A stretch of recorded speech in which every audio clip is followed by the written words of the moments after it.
বলে নানা অন্ন ব্যঞ্জন লইয়া মুনি পত্নীগণ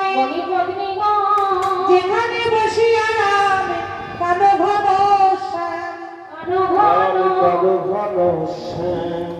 অন্ন ব্যঞ্জন থালি মাথায় নিয়ে বনের মধ্যে রাম কানো যেখানে বসে আছে সেখানে গিয়ে রাধে ওগো সপে যে দিল গো সপে যে দিল